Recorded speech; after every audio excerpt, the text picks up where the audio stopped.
Coming to you from the heart of the Motherlode, this is EDC's Week in Review, your August 8th edition. Thank you for tuning in.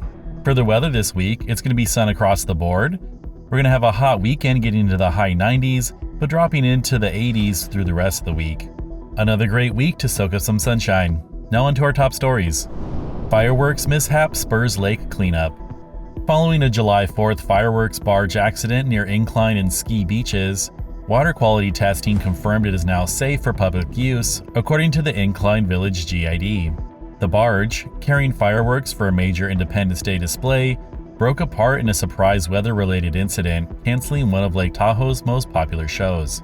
Debris cleanup and water testing efforts have cost nearly $10,000 so far, with further assessments underway for beach operation losses. The GID board plans to conduct a full incident review to identify what went wrong and how safety protocols can improve. EID launches major fire prevention project.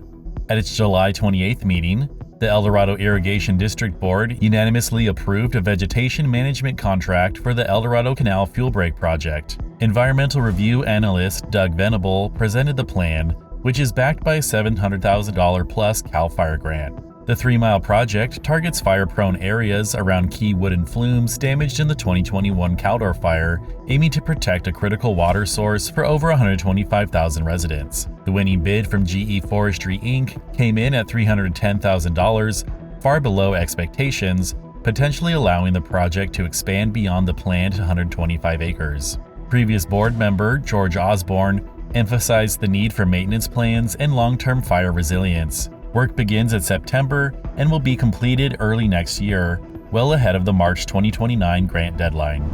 County CAO resigns amid praise and questions. Tears and applause filled the chambers July 22nd as El Dorado County CAO Tiffany Schmid announced her resignation, effective August 15th. She was praised for transparency, unity, and guiding the county through tough budget cycles. Sheriff Jeff Lykoff, DA Vern Pearson, and Auditor Controller Joe Harn credited her with courageous leadership and results. But her departure raised concerns. Former Supervisor Wendy Thomas suggested internal politics may have played a role. Some criticized her public engagement, while others questioned why such a valued leader would leave. Schmid called it the right time, proud of a balanced 2025-26 budget with no service cuts. She urged her successor to stay committed to staff and doing what's right. Sue Henneke will step in as acting CAO. Supervisors reverse on tobacco rules.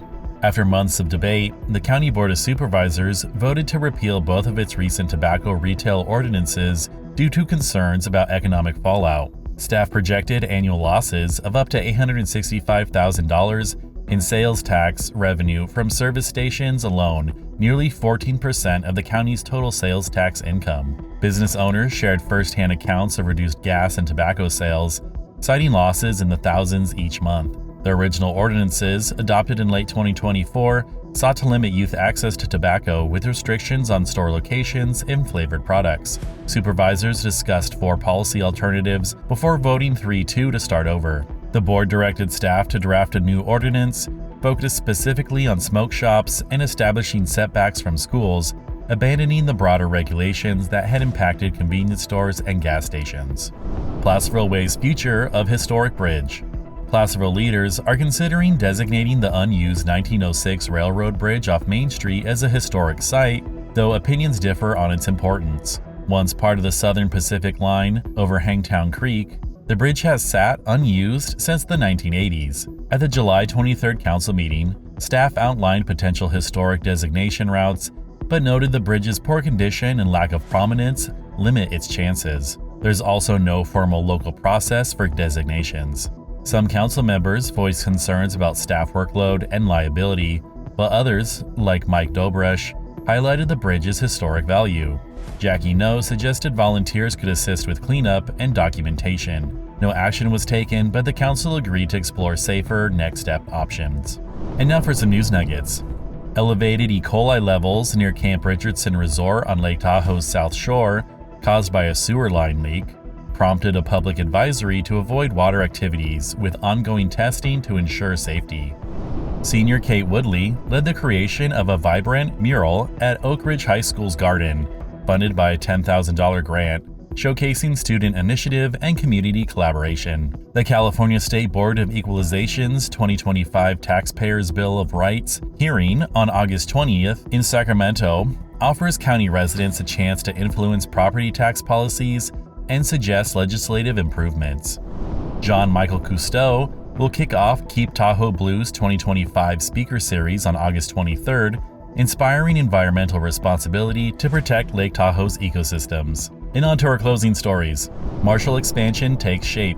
Marshall Medical is nearing completion of its new 25,000 square foot healthcare clinic in El Dorado Hills, designed to bring advanced medical services closer to the county's growing west side. Located in the former Blue Cross building, the facility officially opens August 25th and offers same-day primary care, orthopedics, cardiology, podiatry, a walk-in clinic, and advanced physical therapy.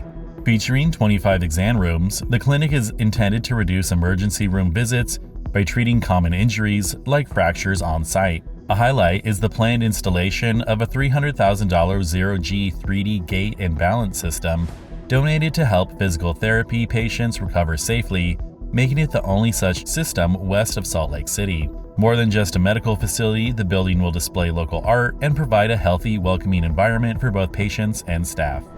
Veterans race across Tahoe to fight suicide. A 220-mile endurance race across the Sierra Nevada, set to begin August 22nd, is more than a physical challenge for the 12 veterans participating.